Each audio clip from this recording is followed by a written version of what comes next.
Elecciones 2018, en campaña. Gracias, muchas gracias por continuar con nosotros. Muy buenas noches, bienvenidos una vez más a este espacio Elecciones 2018 en campaña. Aquí, le digo, damos seguimiento a los temas más relevantes del proceso electoral en México desde la óptica de los expertos. Y esta noche tengo el gusto de compartir este espacio de análisis. Nuestra invitada especial, Elisa Lanís, columnista del periódico El Universal. Gracias por estar con nosotros.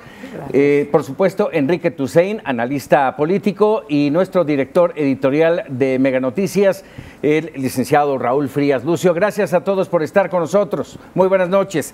Si les parece, vámonos de lleno a los temas de hoy. Gracias. Muchos de los columnistas coincidieron este día en el análisis del panorama con Andrés Manuel López Obrador en la cabeza, en la carrera por la presidencia y déjame decirlo, esto no lo dicen ellos, lo comento yo porque es, me parece, en donde se engloba todo, la inoperancia de las otras campañas.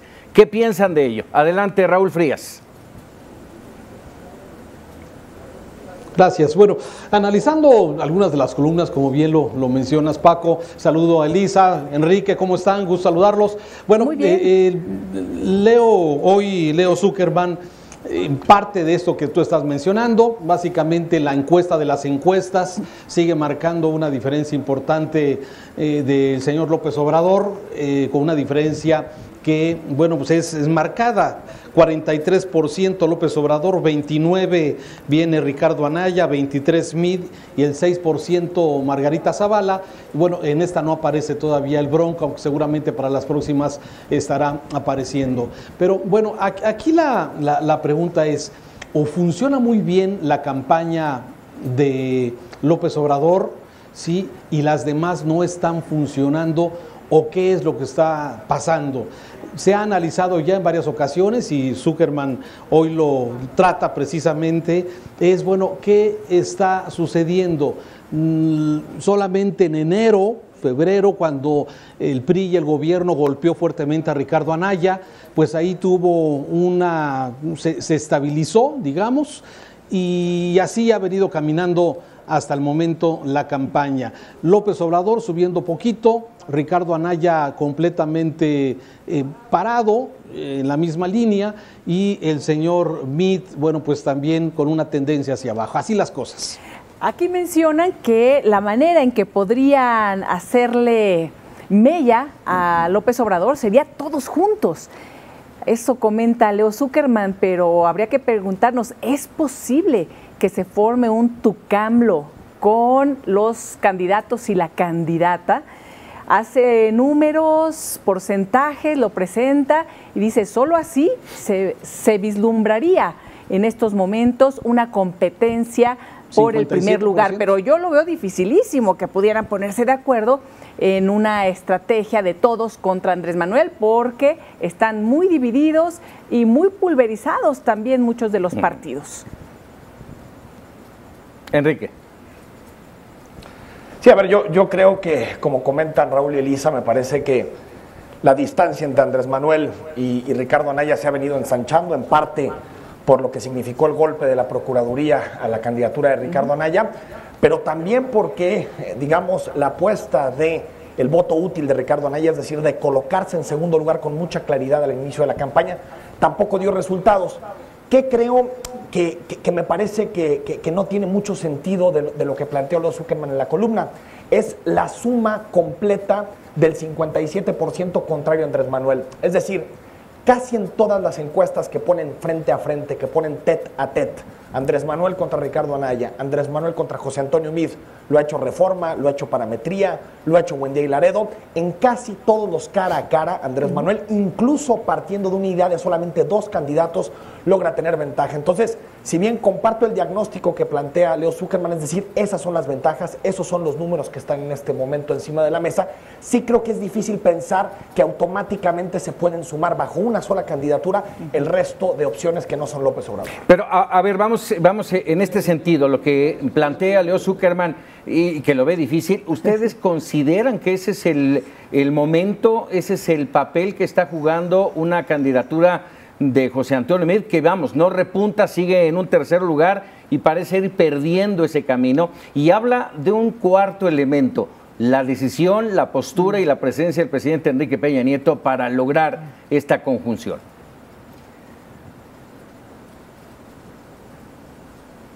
Yo no, o sea, sinceramente no lo veo, como bien lo dice Elisa. Yo no veo que los demás, simplemente si se llegaran a poner de acuerdo, que lo veo muy complejo, muy difícil, sí, que esos votos sumaran automáticamente a uno de los candidatos para estar dándole competencia a López Obrador. Lo veo complejo. Sí puede haber, conforme se vaya avanzando en estos 70 días que quedan de campaña, puede haber que algunos de las personas puedan cambiando su voto después del debate del próximo domingo, ver si realmente el formato nos permite ver a los candidatos más frescos, si realmente nos pueden convencer, o es un voto ya muy decidido, el voto del enojo que ya hemos comentado.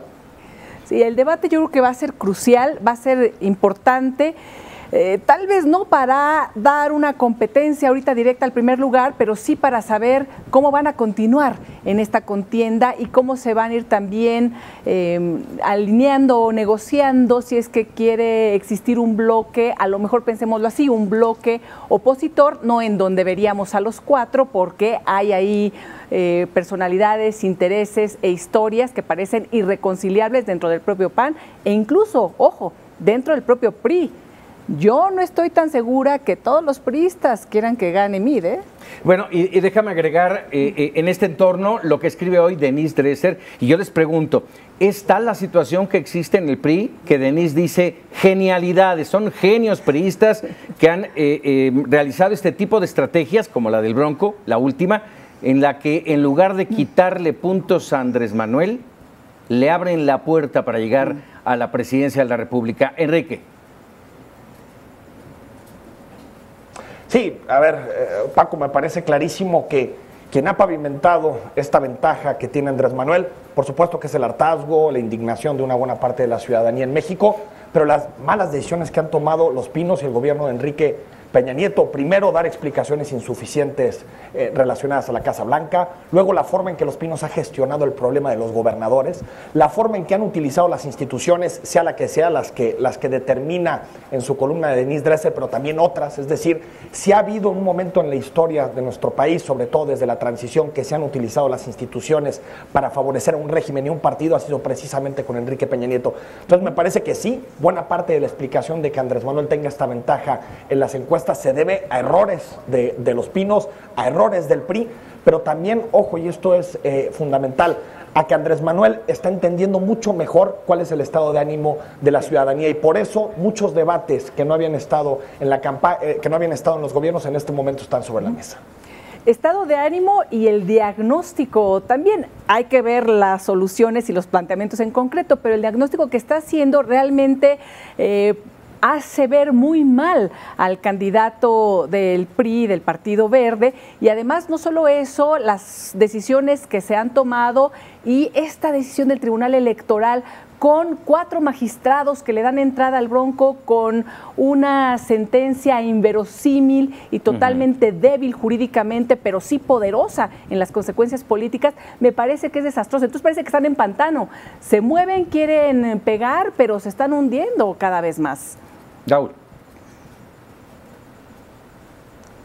Pareciera que así es. Fíjate que hoy Meade está precisamente, hoy estuvo en Guadalajara con algunas actividades, muchas actividades privadas. De hecho, no ha tenido eventos masivos, que eran los eventos característicos del PRI.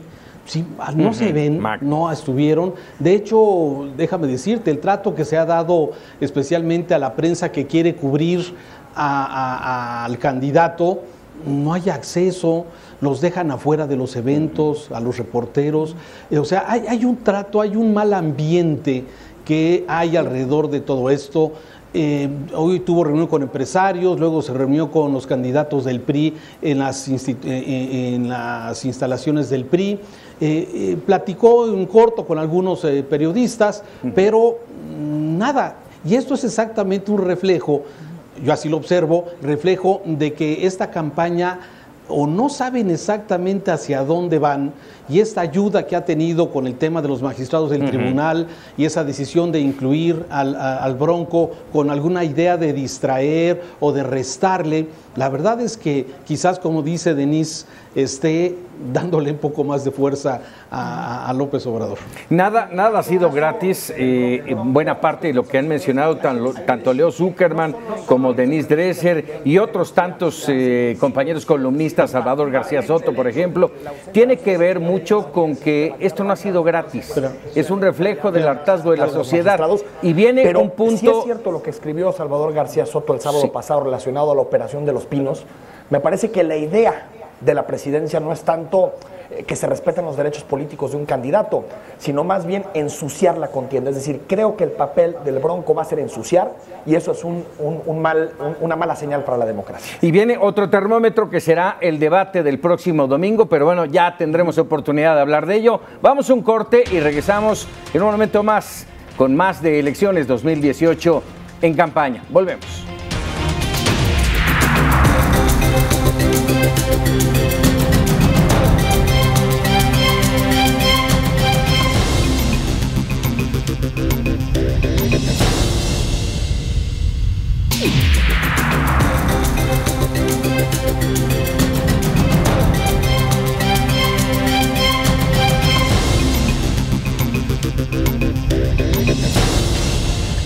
Bueno, continuamos aquí en campaña y mire, conforme avanzan este periodo tan importante, la recta final de las campañas políticas, se va dibujando un poco más la serie de propuestas que cada candidato ofrece a los electores. Hasta ahora se ha insistido mucho en que no hay muchas propuestas. Pero bueno, vamos a arrancar. Hoy Margarita Zavala se pronunció porque no se conceda amnistía al crimen organizado, la versión contraria a lo que ha dicho Andrés Manuel López Obrador.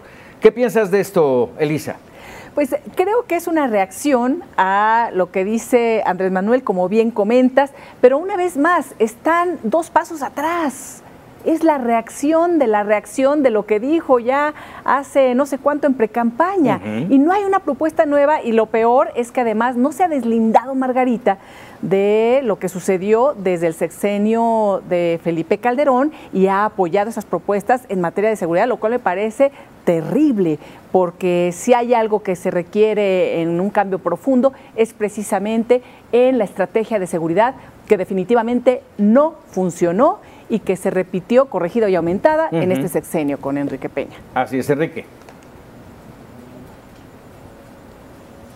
Sí, coincido con Elisa, 103,000 homicidios en el sexenio de Felipe Calderón, y estamos hablando que entre el 80 y el 85% de estos delitos quedaron en total impunidad. Es más, el 60% ni siquiera se abrió carpeta de investigación. Me parece que esa es la mayor amnistía que existe. Es decir, que haya los niveles de impunidad tan altos que sea muy complicado investigar cualquiera de los delitos relacionados con homicidios. Segundo, yo creo que para debatir la amnistía de Andrés Manuel López Obrador hay que saber exactamente a qué se refiere. Todavía el candidato de Morena no nos ha dicho exactamente hasta dónde llega, qué alcanza. Subió Olga Sánchez Cordero un video a sus redes sociales hablando de la amnistía, pero todavía no sabemos qué delitos implicaría, quiénes serían los afectados, cómo se procesaría, si sería un orden ejecutivo, pasaría por el Congreso. En muchos países ha habido amnistías, pero lo importante es saber la dimensión y para dónde va. Sí, y ahí también es importante en ese mismo sentido, Margarita Zavala pues está proponiendo, o se ve que sea difícil que proponga algo diferente a lo que hizo su esposo Felipe Calderón cuando fue presidente. Entonces realmente yo siento que en ese tema, concretamente en el tema de seguridad, está un poco atorado con este asunto, ¿no? Sí, vamos, ella ha insistido en múltiples oportunidades, en entrevistas aquí mismo en Mega Noticias TVC, que no va a cambiar, que eso ella apoya lo que hizo Felipe Calderón. Pero bueno, vámonos con Andrés Manuel López Obrador, que insiste en que lo mejor es volver al México que tuvimos entre 1940 y 1970. Y yo aquí le acotaría, pues, una gran época de oro del priismo. Sí, yo creo que aquí Andrés Manuel lo dice en el contexto del tema económico, en donde dice vamos a ir hacia adelante en aquellos años en donde México tuvo un crecimiento mayor, porque después, como sabemos, ha venido un estancamiento de 2%, y si no queremos cerrarle, va a seguir siendo de 2%, mediocre 2% el crecimiento de México. Entonces, bueno, su propuesta es vamos a esa etapa de oro. Sin embargo, no dejaron pasar los candidatos que están compitiendo con él este detalle y decir, oh, es que nos quiere llevar al pasado y eso es ver hacia atrás y no hacia adelante, ¿no? Entonces, bueno, están todos en campaña haciendo su trabajo. Enrique. Sí, la propuesta que hace hoy López Obrador con esto, le trata, perdón, de meter es, sí, a ver, Enrique, perdón, es que el delay, discúlpame. Sí, no, sobre el asunto del proyecto económico, me parece que Andrés Manuel puede pensar que fueron los años dorados de México, del desarrollo económico, del llamado proceso estabilizador. Sin embargo, me parece que México no es el de los 40, el de los 50, el de los 60. Me parece que la economía mexicana está totalmente globalizada, tenemos relaciones comerciales, somos el país del mundo con más acuerdos de libre comercio que existen. Me parece que es interesante que se abra el debate sobre el modelo económico del país. Sin embargo, es imposible pensar que en este momento, como está la economía mexicana con el Tratado de Libre Comercio de América del Norte, con todos los debates que existen acerca de la globalización, me parece imposible que México vuelva a esos años del desarrollo estabilizador.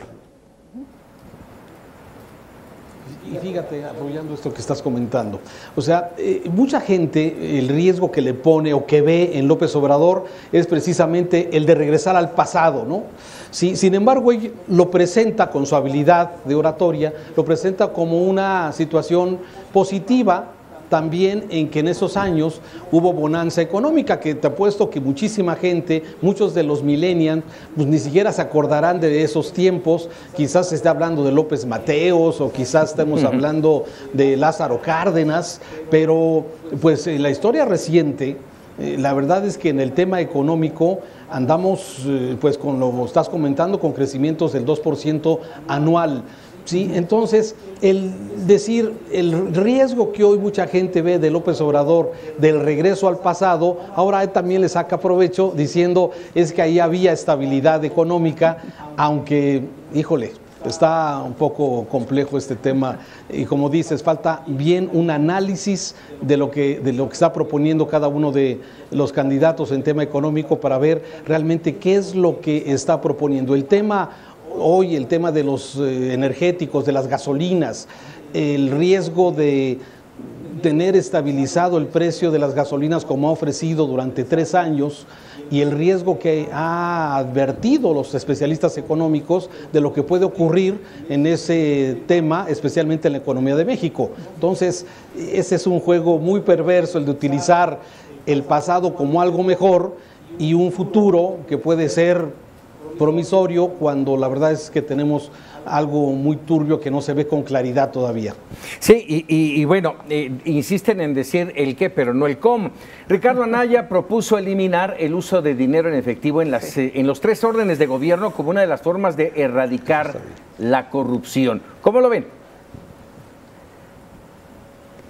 Bien comentas, Paco. Bien. Dicen el qué, pero no el cómo. Lo veo bien. ¿No? Estas propuestas parecerían que está hablando de un país en donde el Estado de Derecho funciona como debe ser y en donde sería muy sencillo decir no vamos a aceptar este dinero en efectivo. ¿Cómo se va a lograr algo así?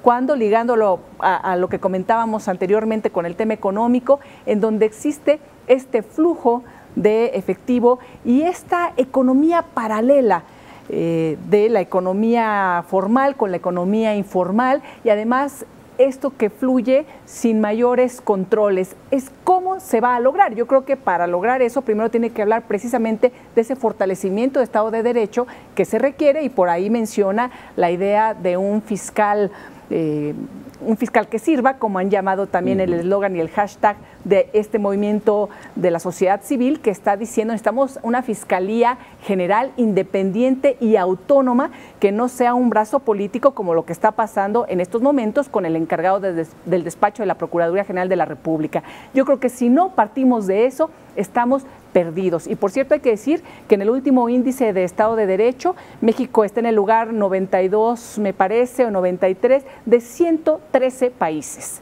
Ya muy cerca de ese 113 que es Venezuela. Así que hay que prender los focos rojos y tenemos que meterle a este tema y que nos digan cómo. Sí, me parece sensata la propuesta de prohibir el efectivo. Sin embargo, los grandes casos de corrupción no necesariamente tienen que ver con transacciones en efectivo. Si recordamos la estafa maestra 1 y versión 2, si nos acordamos de todo el escándalo que ha habido por los moches en la asignación de contratos de obra pública, nos vamos a dar cuenta que todas son operaciones ya bancarizadas, son operaciones que tienen que ver con contratos electrónicos.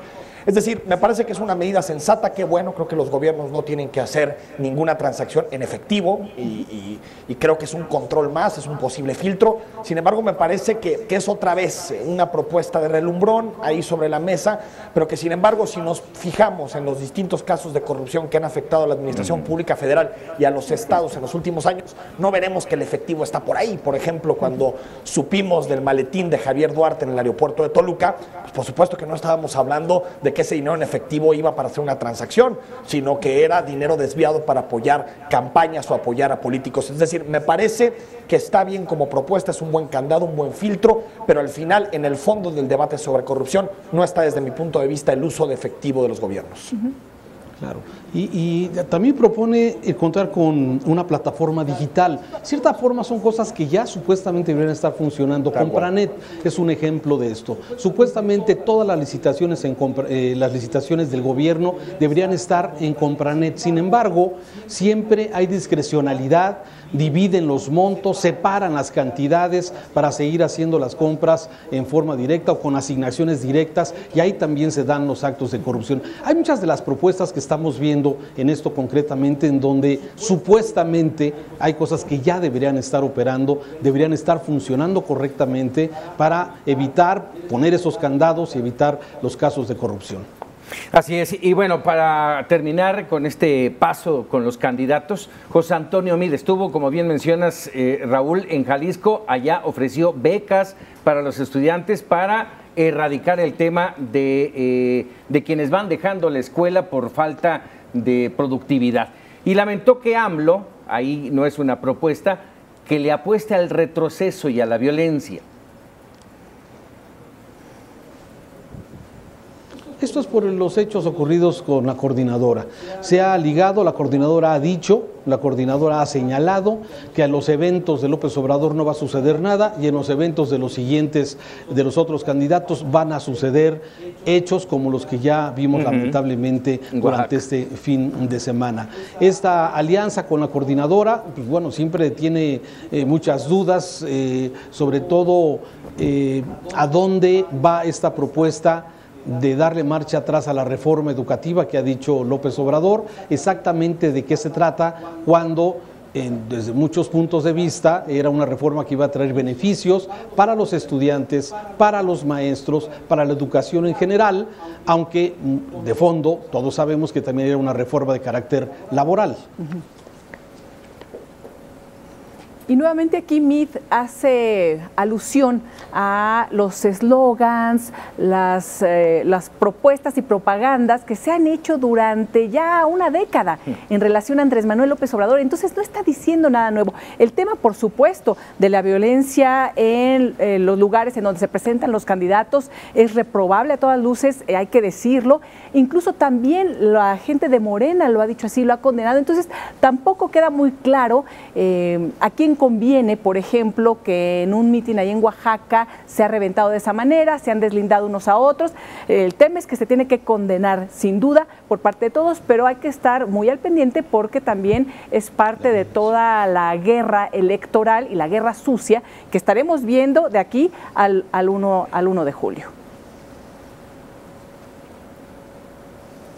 Sí, yo creo que la violencia es condenable bajo todas sus modalidades. Lo que sucedió el fin de semana y todos los eventos de violencia que podamos ver en esta campaña. Con relación a las becas, los tres aspirantes punteros, digamos los que van adelante en las encuestas, prometen becas de distintos tamaños, de distintos montos, de distintas duraciones, algunos para secundaria, otros para preparatoria, otros para educación superior. Sin embargo, yo le preguntaría a José Antonio Meade, que fue, por ejemplo, el maestro de los recortes, porque José Antonio Meade, como secretario de Hacienda, tuvo que ajustar los presupuestos en los últimos 2 años para cuadrar y que el déficit se redujera en un sexenio en donde se ha aumentado muchísimo la deuda pública. Yo diría, ¿y de dónde va a salir el recurso? ¿De dónde van a salir los dineros para poder pagar este sistema de becas? Me parece que está bien, que el gobierno debe invertir en que los jóvenes y los estudiantes tengan condiciones para seguir en las aulas, pero sí sería importante que vinieran acompañados de una memoria económica para saber de dónde van a salir los recursos para pagar este sistema de becas. Así es, 4 de 5 candidatos. Jaime Rodríguez Calderón, el Bronco, todavía hoy no está entrado en el tema de las propuestas, ya lo tendremos el próximo lunes con todo el detalle. Vamos a un corte, regresamos en Elecciones 2018 en campaña.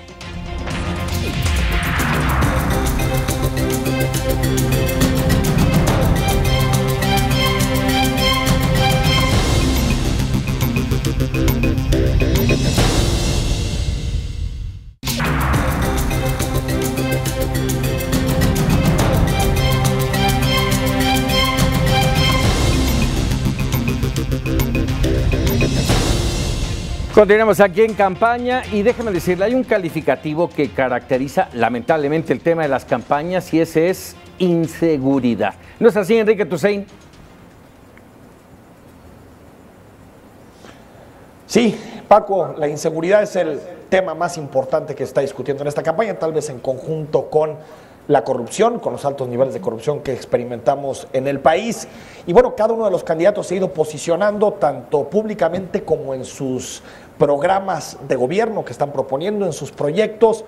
José Antonio Meade habla de continuidad de algunas de las políticas de esta administración. Plantea también que en los primeros 180 días de su eventual presidencia habría un código penal único, es decir, está hablando de la centralización de todos los códigos penales del país y también está hablando de vigilar rigurosamente el dinero y las armas. Ese es José Antonio Meade. Ricardo Anaya, apostarle al Estado de Derecho, eso es lo que dice. Implementar una política integral con relación al consumo y al tráfico de drogas. En realidad, en su proyecto no delinea qué significa una política integral en la materia y mantener el apoyo a las Fuerzas Armadas en algunos estados. Y dentro de sus declaraciones ha dicho que Veracruz será uno de los estados donde cree que el establecimiento de las Fuerzas Armadas sigue siendo vigente. Andrés Manuel López Obrador también ha hablado del tema. Obviamente está el asunto de la polémica amnistía, que ya la discutimos. Reunirse con el Gabinete de Seguridad todas las mañanas, volverían las conferencias matinales de Andrés Manuel López Obrador, y la creación de una Guardia Nacional, que lo que explica en su proyecto que es un cuerpo intermedio, algo parecido a lo que Peña Nieto propuso con la Gendarmería, entre milicia y Policía Federal. Margarita Zavala también ha hablado mucho de seguridad. Dice seguridad sin amnistía, esto lo declaró el día de hoy, como lo comentábamos, Paco. Reunirse con el gabinete, ese es de Andrés Manuel, mantener al ejército en las calles, esto es un asunto que tiene muy claro Margarita Zavala, y como continuismo de Felipe Calderón, y la depuración de los cuerpos policíacos. Claro. Bronco ya también hizo una propuesta, que se necesitan pantalones para la seguridad, eso es lo que ha dicho en sus primeras declaraciones, pero a ver, hay cosas de lo que acabas de mencionar, Enrique, que supuestamente ya deberían estar operando, deberían estar funcionando. Si analizas, por ejemplo, lo que está proponiendo Meade, que tú lo acabas de resumir perfectamente, ¿sí? Continuidad de la política vigente. La pregunta es, continuidad de la política vigente cuando tenemos uno de los sexenios y de los años más violentos. O sea, ¿cuál es exactamente el planteamiento en el tema de el combate a la inseguridad y la atención focalizada al crimen común, que es el que afecta directamente a las comunidades, a la sociedad? De Ricardo Anaya dice, apostarle al Estado de Derecho. ¿Qué no estamos ya en este tema del Estado de Derecho que lo decreta la misma Constitución y lo protestan los gobernadores, el presidente y todo mundo. O sea, no son cosas que deberían ya estar operando, funcionando. De López Obrador, creación de una Guardia Nacional, que tú te acordarás que ese también fue un tema que se planteó en este sexenio, el de crear un... Gendarmería. Era gendarmería, así se llamó, y quedó en el proceso en el que no sé si tener una reunión a las 6 de la mañana o las 7 de la mañana con el director de la policía pueda, o con los miembros del ejército, las cabezas de la marina, pueda tener, sí, quizás una reacción más oportuna en la mañana y no empezar a las 10 de la mañana como muchas veces ha de ocurrir. Pero digo, son las cosas que muchas veces dice, esto va a cambiar de tajo la inseguridad que hoy padecemos los ciudadanos en todo el país, ¿eh? Sí, yo creo que aquí hay propuestas de todo tipo y van dibujando a cada una de las personalidades, pero ninguno ha dicho claramente si está de acuerdo o no, por ejemplo, con la Ley de Seguridad Pública que presentó y que aprobó el Congreso y que ahora tendrá que resolver la Suprema Corte al respecto, porque las voces internacionales, también de organizaciones dentro de nuestro propio país, de académicos, de expertos, dicen no al tema de la seguridad pública en manos de militares. Esto tiene que cambiar y lo que necesitamos es reforzar a las policías. Hay una cantidad de propuestas ya muy importantes y de trabajo realizado por parte de organizaciones de la sociedad civil que se han agudizado, por cierto, en estos meses, en mesas de análisis, en foros, y se están haciendo cosas muy puntuales que los tres deberían considerar. Pero lo que preocupa es qué tanto están abiertos a ello. Se ve que Margarita Zavala está totalmente cerrada y el tema de que el ejército continúe en las calles parece una desgracia que no ha visto en su magnitud ni siquiera cuando estuvo presente viviendo en Los Pinos, y tampoco ahora que, como bien mencionabas, es uno de los años más difíciles en materia de seguridad, más desastrosos, más peligrosos y más violentos para los mexicanos. ¿Van o no? Incluso dice depuración de las policías. No tienen que depurar las policías, tienen que reforzarlas, y tenemos que apostarle a la policía y a la sociedad, a los órganos civiles para nuestra protección en materia de seguridad pública. Así lo marcan los cánones internacionales y también los que ha firmado México en tratados también correspondientes a tratados internacionales. A mí me parece, déjenme decirles, que después de escuchar lo que nos dabas a conocer, Enrique Tusain, sobre las propuestas en seguridad de los candidatos, vamos, es muy fácil prometer, es muy fácil lanzar propuestas, crear nuevos grupos militares o policíacos, reformar o generar nuevas reglas, nuevos códigos, pero la realidad es que no están atacando el problema de fondo. Esto lo hemos hecho, lo hemos vivido en esta administración con reformas a las leyes, con una ley anticorrupción que de nada ha servido, el número de muertos, de homicidios dolosos va en crecimiento, y lo peor del caso es que insisto, no se está atacando el problema de raíz. Corrupción, impunidad, falta de empleo, que es vital para minar esta situación de inseguridad y de violencia, educación. Insisto, dicen el qué, es muy relumbrante, pero no dicen el cómo, y la solución no se da.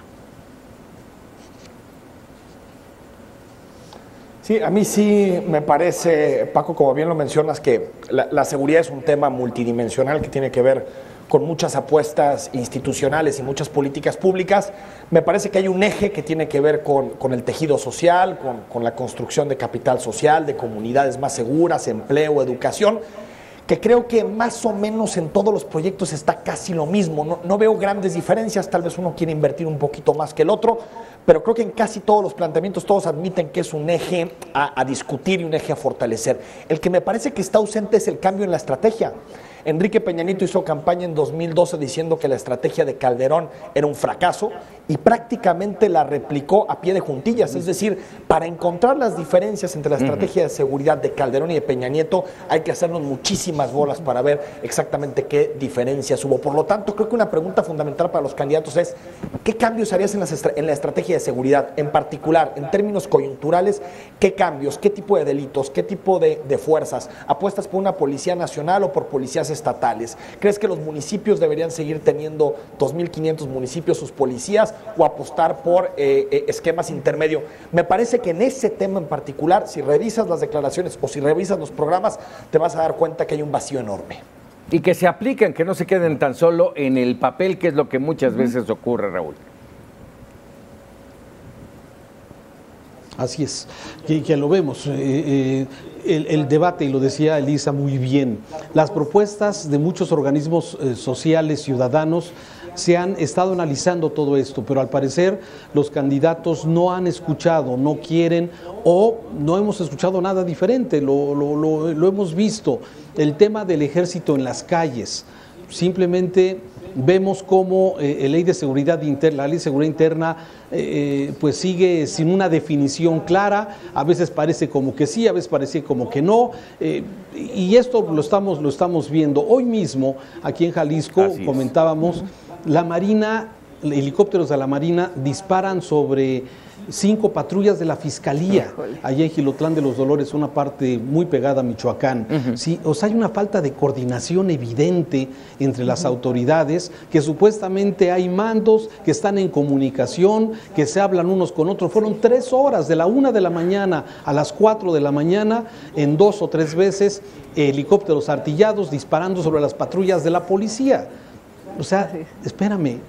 Y más el lamentable hecho aquel que sucedió allá en Tamaulipas. O sea, simplemente son pequeños ejemplos del desorden que hay en el tema de seguridad y mientras tanto el crimen pues moviéndose a sus anchas en el territorio nacional. Lamentable. Bueno, y concretamente en Jalisco, lo último acontecido con el asesinato de este alcalde y que genera ya un número importante de muertos en el proceso electoral. 80, Paco. 80. Comentábamos aquí en Jalisco, sí, los candidatos o actores políticos que hasta el momento han caído en diferentes puntos de la República Mexicana, realmente alcanza ya cantidades importantes. Yo escuchaba en días pasados a los consejeros del INE señalando que no era preocupante la inseguridad. O sea, entiendo que la postura del INE es tratar de manifestar que todo está en calma, que está controlado, ¿no, Enrique? Sin embargo, a ver, ya son 80 con el candidato de Jilotlán y la de Partido Verde de Morelia ayer. De Michoacán, sí. Ya, la verdad es que esto está complejo. También hay una gran simulación en todos estos temas porque estamos viendo que la realidad se está imponiendo en estos casos en la violencia total. Hay algunos municipios que no únicamente han sido cooptados por el crimen organizado, sino que ya son narcomunicipios, narcorregiones, incluso narcoestados, en donde un fiscal, por ejemplo, de un estado está detenido en Estados Unidos y por investigaciones, por supuesto, de allá, que aquí nunca nos enteramos. Entonces, toda esta simulación nos está afectando y en ese sentido yo creo que Andrés Manuel ha dado un paso del cual tiene que dar muchas explicaciones y a veces no es bueno para dar esas explicaciones o va demasiado lento, ¿verdad? Y se malentiende, pero yo creo que ha dado ese primer paso en decir el tema de prevención, el decir de estructuras sociales, de los jóvenes, de amnistía a todos aquellos agricultores que no tienen más remedio que estar en Guerrero, en el cultivo de amapola, y todo este diálogo que se requiere para también conocer qué nos ha pasado en estos últimos años y cómo es que, por ejemplo, puede ir el trasiego de heroína de Iguala a Chicago sin que nadie se entere, ¿verdad? Y que todo mundo lo deje pasar. Así es. Enrique, ¿quieres comentar algo? Sí, Francisco, de acuerdo a un investigador prestigiado como Edgardo Buscaglia, el 60% de los municipios de este país o están intervenidos o tienen algún riesgo de ser intervenidos por el crimen organizado. Me parece que sí, que es un debate de tejido social, un debate de instituciones, un debate, por supuesto, relacionado con la educación, con la salud, los servicios, las oportunidades. Siempre la seguridad tiene eso, pero también hay que decir que la estructura institucional, la división política que existe en este país es totalmente inoperante para combatir un problema como el crimen organizado. Casi todos los países que han tenido que enfrentar problemas de estas características, me remito, por ejemplo, al caso de Italia con la mafia, en su momento Colombia con los paramilitares y la guerrilla, lo han hecho a través, digamos, de una estructura mucho más centralizada. Me parece que no hay que abandonar las policías municipales, son importantes para la prevención, son importantes para determinados delitos, pero sí es fundamental entrar en un debate sobre qué modelo es el más adecuado para enfrentar al crimen organizado. Y con relación a la Ley de Seguridad Interior, está claro, me parece, MIF y Margarita Zavala están a favor de la Ley de Seguridad Interior, ellos lo han dicho, y Andrés Manuel y Ricardo Anaya se han distanciado. No nos han dicho qué reemplazarían, porque el ejército está en las calles y hay algunos lugares de este país en donde solamente puede estar el ejército, pero sí está clara la posición, me parece, de cada uno de los candidatos con respecto a la ley. Antes de despedirnos rápidamente, yo le pediría a producción si nos puede mostrar 3 tweets muy brevemente de lo que hoy ha generado información en torno a las candidaturas presidenciales. Si me lo permite, producción, adelante, por favor. Ahí tenemos el primero de Animal Político: cancelar el nuevo aeropuerto internacional de la Ciudad de México afectará el crecimiento del país. Esto lo dice Carlos Slim. Que lo haga con su dinero, le responde López Obrador, parte de lo que estaba mostrándose. Héctor de Mauleón: ayer la mafia del poder enviaba carteristas a sus mítines. Hoy, ya de plano, Peña y Salinas le enviaron al ingeniero Slim. ¿No hay algo delirante en todo esto?, dice Héctor de Mauleón. Y finalmente vamos con Jaime Rodríguez. El Bronco dice: México necesita, ya lo decías, Raúl, alguien con pantalones y que no le dé tregua a la delincuencia, ¿o no? ¿Cómo lo ven?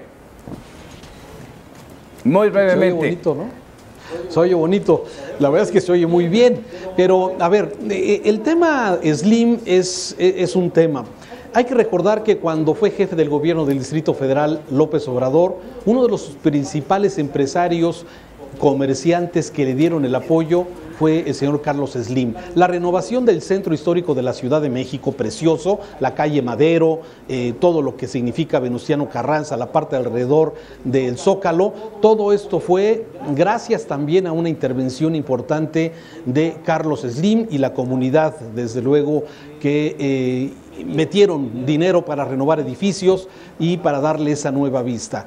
Yo pareciera que hubiera sido un buen aliado de López Obrador para lograr ese objetivo. Y sin embargo, bueno, hoy parece que el mensaje que da Slim, el hombre más rico de México, dice: a ver, el proyecto del aeropuerto no debe estar en tema de candidatos y es tan importante para el desarrollo económico del país como el Canal de Panamá. De ese tamaño fue como lo propuso.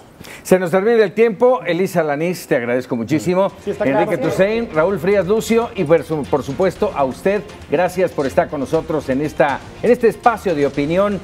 Elecciones 2018 en campaña. Hasta la próxima.